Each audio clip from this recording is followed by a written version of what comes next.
Ladies and gentlemen, ladies especially, let me tell y'all something real quick. Now, I don't know who needs to hear this today, but if you've ever stared at your phone for 45 minutes, scrolling back through his hey, trying to decode what that one lil emoji meant. Oh, baby, this message is for you. See, I done talked to enough women to know y'all be out here treating soft text messages like it's a math equation. He said law, but did he mean law or passive aggressive law? Chili, we're breaking it down today. Today, we're going to stop wondering, we're going to stop guessing, and we're going to start understanding these men. Because trust me when I say a man's texting habits, that's the blueprint. That's the real group chat right there. And I'm about to show you how to read it like it's the Sunday morning paper. So buckle up, queens, because after this, you'll never get confused by a dry what you doing text ever again. Let's get into it. When it comes to understanding a man's intentions, feelings, or level of investment in you, one of the most overlooked yet telling habits is how consistently he responds to your texts. It might seem like a small detail, but in reality, it's a window into how much of a priority you are in his life. We live in a world where people are glued to their phones, whether it's checking emails, scrolling social media, or watching videos. So when someone takes the time to reply to you promptly and regularly, it speaks volumes. Conversely, when a man takes hours or even days to get back to you, especially without explanation or pattern, that's not just him being busy. That's him sending a message without saying a word. Consistency in response time isn't about demanding instant replies or expecting someone to drop everything for you. It's about the pattern, the rhythm, and the effort. A man who is genuinely interested in you will find a way to maintain communication. He'll respond in a way that shows he's engaged in the conversation and values your time. He doesn't leave you hanging, wondering what you said wrong or whether he even saw your message. If you find yourself anxiously checking your phone, second guessing whether you should double text, that's your cue that something might be off. Think about this. When we care about someone, we make time for them. That doesn't change based on gender, career, or schedule. Yes, life gets busy, but even the busiest people make time for what matters to them. If a man only texts you during certain hours, only when it's convenient for him, and the rest of the time he's ghosting or sending dry, delayed responses, that's not a fluke. That's a pattern. That's a choice. And that choice speaks louder than any sweet words he might occasionally sprinkle in. Now let's flip it. If a man responds to your messages consistently, within a reasonable time frame, even if it's just a quickie, hey, I'm at work, I'll text you later. That's a sign of respect. That shows he's thinking of you, and even in the middle of a packed day, he's making sure you know you're not being ignored. That level of thoughtfulness doesn't come from someone who's unsure about you. That comes from a man who is intentional, a man who understands that communication is a two-way street and that your time and feelings matter. Another thing to pay attention to is whether his response time changes based on his mood or situation. If he's responsive and sweet when he wants something from you, maybe your time, attention, or even intimacy, but cold and distant once he gets it or when he's not in the mood, that inconsistency is a red flag. It's emotional manipulation masked as casual behavior. Fuck, a real connection doesn't fluctuate like that.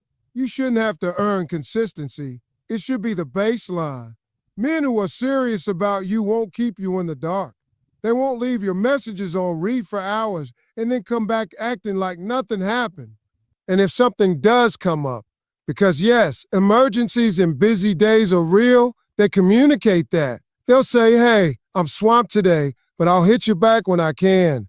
That takes 5 seconds to type, but it gives you peace of mind for hours. That's how you know he's not just texting out of boredom or convenience. He's genuinely invested in building something with you. Now, here's where a lot of women get tripped up. They start making excuses for inconsistent texting.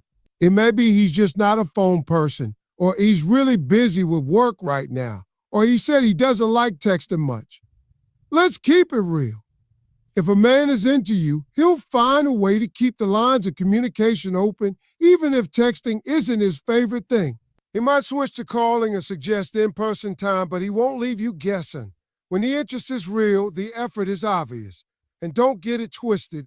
Men know exactly what they're doing.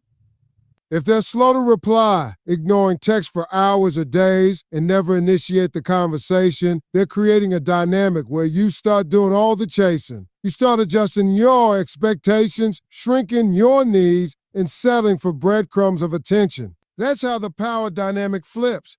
That's how women end up in situationships, hoping a man who can't send a timely text will somehow show up ready for commitment. Consistency in response time is a reflection of consistency in character. When a man is steady in his communication, it shows emotional maturity. It shows he's not just present when it's convenient, but available because he values connection. It's about reliability, consideration, and truthfully, how much he respects not just your feelings, but you. Emoji usage might seem like a minor detail in texting, but it's actually one of the clearest windows into a man's emotional intelligence and his comfort with expressing feelings. Emojis are modern-day body language, and just like how we interpret someone's facial expressions and gestures in real life, the same can be done through their use of emojis. When a man uses emojis consistently and thoughtfully, it often means he's in touch with his emotions and willing to share them, even in a subtle or playful way. On the flip side, if he avoids them completely or uses them in odd, disconnected ways, that can be a sign of emotional unavailability or lack of effort in the conversation. Let's start with the emotionally aware guy, the one who uses emojis to enhance his words, not replace them. When he says something funny and adds a laughing emoji, he's inviting you to laugh with him. When he sends a heart or a smiley face, he's adding warmth to his message. Those little touches may seem small, but they show that he's not just trying to get through a conversation. He's trying to connect with you on a more personal level. It shows that he's paying attention to tone, to how his words might come across, and he's putting in the extra effort to make sure the message feels good to you.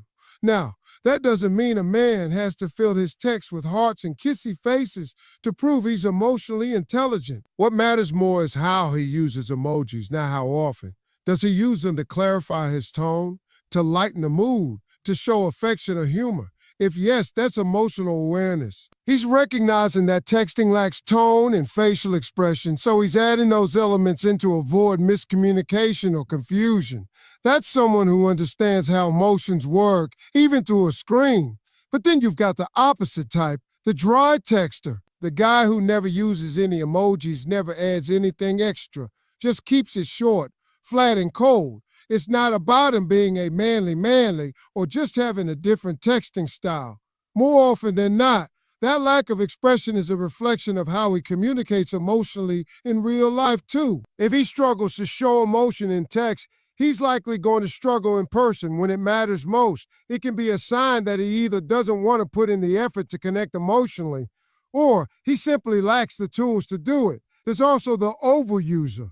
This guy drops hearts, fire emojis, and kissy faces left and right from the very beginning. At first glance, it may seem sweet or romantic, but be cautious. Sometimes this kind of emoji overuse is less about genuine emotion and more about creating a false sense of intimacy. It's easy to confuse frequent emojis with emotional depth, but if it's not backed up by meaningful conversation or consistent behavior, it can be misleading. It's important to look at the intention behind the emoji use. Is it in addition to genuine dialogue or a smokescreen to keep you emotionally attached while he stays emotionally distant? One more thing to watch out for is the man who suddenly stops using emojis after a certain point. If he started off playful and expressive, but then over time becomes more dry or robotic, that's a clue that his emotional investment might be fading. The shift in emoji usage, just like a shift in tone or response time, isn't random. It usually means something. And it's either a comfort level dropping, an effort being withdrawn, or a change in how he views the relationship. That transition, if ignored, can leave you confused, trying to figure out why things feel different, even if he hasn't said it directly. Emoji behavior often reflects the emotional climate of the relationship, and any changes in it deserve attention. Some men may claim they don't use emojis because it's not their thing, or they're not into that. But the truth is, when a man is genuinely interested and emotionally connected, he'll find ways to express himself, even if it means stepping a little out of his comfort zone. Emotional intelligence isn't about being perfect, it's about being willing. It's about recognizing that small expressions like an emoji can have a big impact on making the person you're texting feel seen, heard, and understood. When a man consistently initiates conversations, it's one of the clearest signs that he's genuinely interested and invested in getting to know you. The frequency and enthusiasm behind how often he reaches out without being prompted say a lot about where you stand in his priorities. Initiation isn't just about sending the first or hey of the day. It's about intention, about effort, and about the desire to create and maintain a connection. A man who takes the time to initiate conversation regularly is showing you that you're on his mind, even when you're not in front of him. On the other hand, when the communication is always one-sided, when you're always the one texting first, keeping the conversation alive, or checking in, it starts to feel more like chasing than mutual interest. If you're constantly initiating and he's just responding, you're not in a balanced dynamic. A man who is emotionally invested and genuinely interested won't sit back and wait for you to make all the moves. He'll be eager to talk to you, to share things, to ask about your day, and to bring you into his world, even in small ways. Pay attention to the kind of messages he initiates, too. Is he asking thoughtful questions, sharing things that made him think of you, or checking in just to say he misses you? Or are his texts mostly late night or what you doing, and messages that feel more like boredom than real interest? A man's intent can be read clearly in the quality and timing of his initiation. Consistent, daytime, and meaningful check-ins indicate genuine interest. Sporadic, vague, or overly casual texts that don't lead anywhere usually point to someone who's just trying to keep you around without investing much. Men who are emotionally unavailable or not fully interested often rely on minimal effort to maintain a connection. They might respond to your text but rarely initiate, and when they do, it's often transactional. They want something, they're lonely, or they're bored. But a man who's serious about you, he wants to talk to you because you matter to him. He wants to know how your day went, what's on your mind, and how he can be part of your world. That kind of effort shows through in how and when he starts a conversation. Another sign to consider is how quickly he gets back to you after you initiate. Does he respond with enthusiasm and then take over the flow of the conversation? Or does he give one-word answers and leave you hanging? Real interest shows up in action, not just reaction. A man who's into you will naturally take initiative, not just to start a conversation, but to keep it alive. He won't rely on you to do all the emotional labor of keeping the connection warm. Texting isn't just about exchanging words. It's a reflection of emotional energy. When a man consistently initiates contact, it signals that he wants to invest that energy in you. And if he's not doing that, you have to ask yourself whether he's truly interested or just passively keeping you in his orbit. Text length may seem like a small detail, but it actually reveals a lot about the effort and engagement a man is putting into a conversation. When a man sends thoughtful, well-formed messages, it shows that he's not just texting out of obligation or boredom. He's actively choosing to invest his time and attention into the interaction. The more he writes, the more he's giving you a piece of his mind, his personality, and his energy. A longer message typically means he's considering his words, thinking about what he wants to say, and taking the time to communicate clearly. Compare that to the man who constantly sends short, dry responses like a K, a law, or okay. That's not just a texting style, it's a communication choice. A pattern of brief, emotionless messages can indicate a lack of interest, boredom, or minimal effort. If he's consistently replying with the bare minimum, it's likely that he's not emotionally invested in the conversation or in building a connection with you. It might not mean he's a bad person, but it does mean that his level of effort doesn't match what you deserve or what you're putting in. Now, that doesn't mean a man has to write you paragraphs every time to prove he cares. It's more about balance and consistency. If he's giving you substance, asking questions, sharing parts of his day, reacting genuinely to what you say, that shows a desire to connect.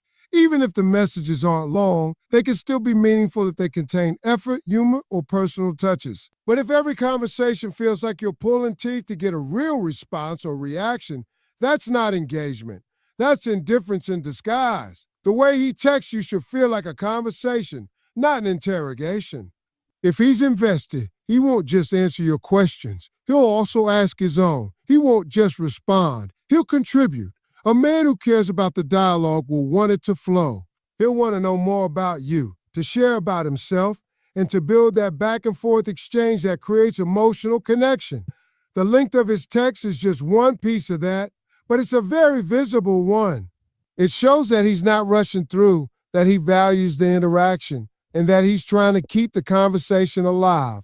Texting is one of the main ways we communicate in modern relationships, and how much a man writes often parallels how much space he's making for you in his life. If he's only giving you short, lazy replies, he's likely not willing to give you much more beyond that.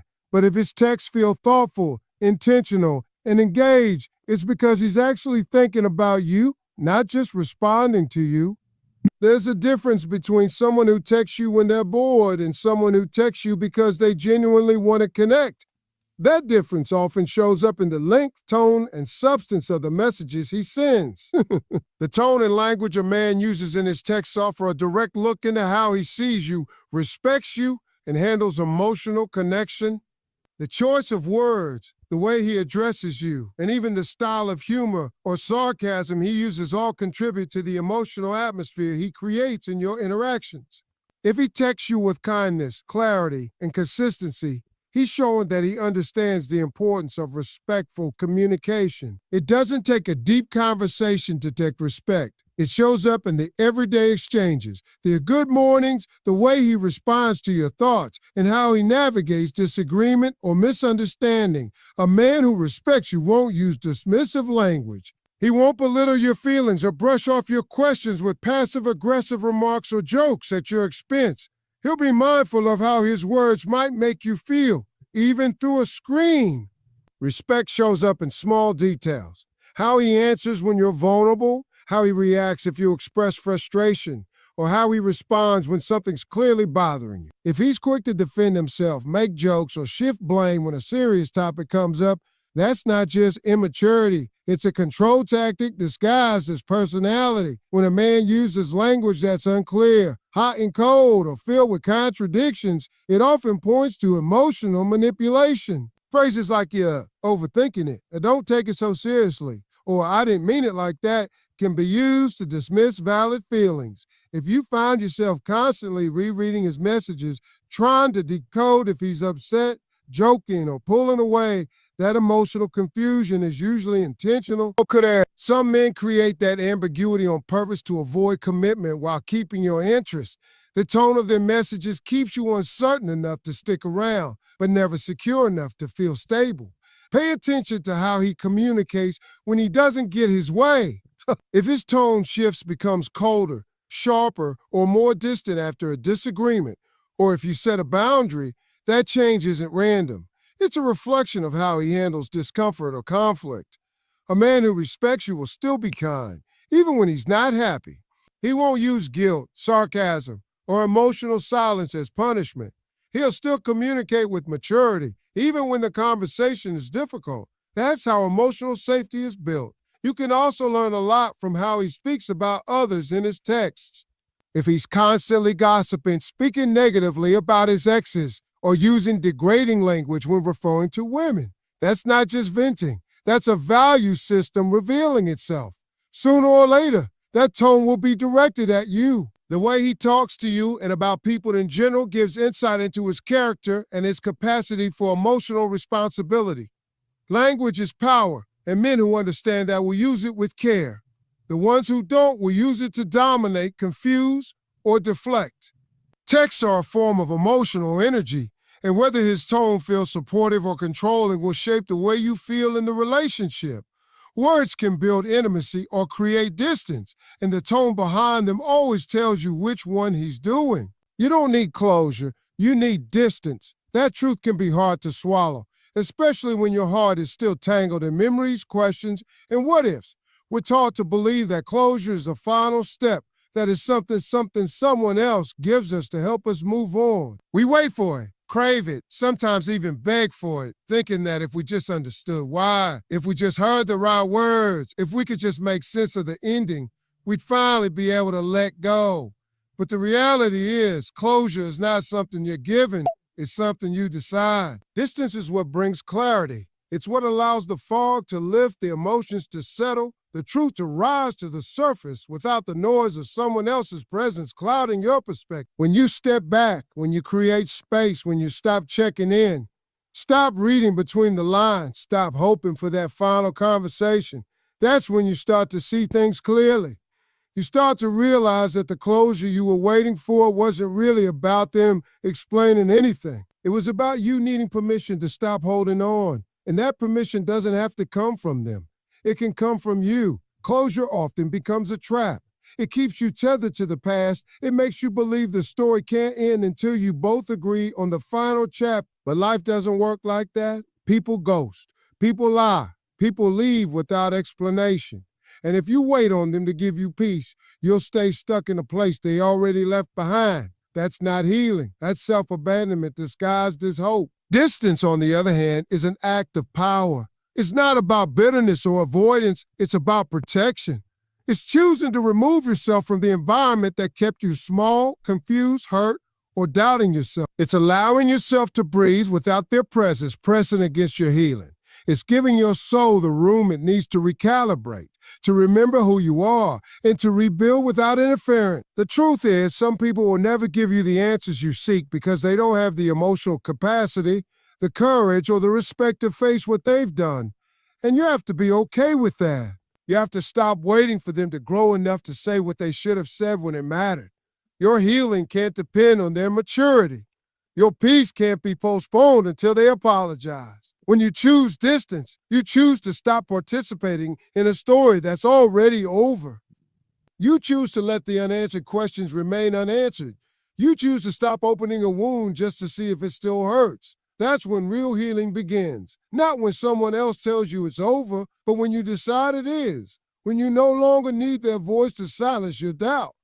When you realize that your peace was never waiting on their words, it was waiting on your decision to walk away.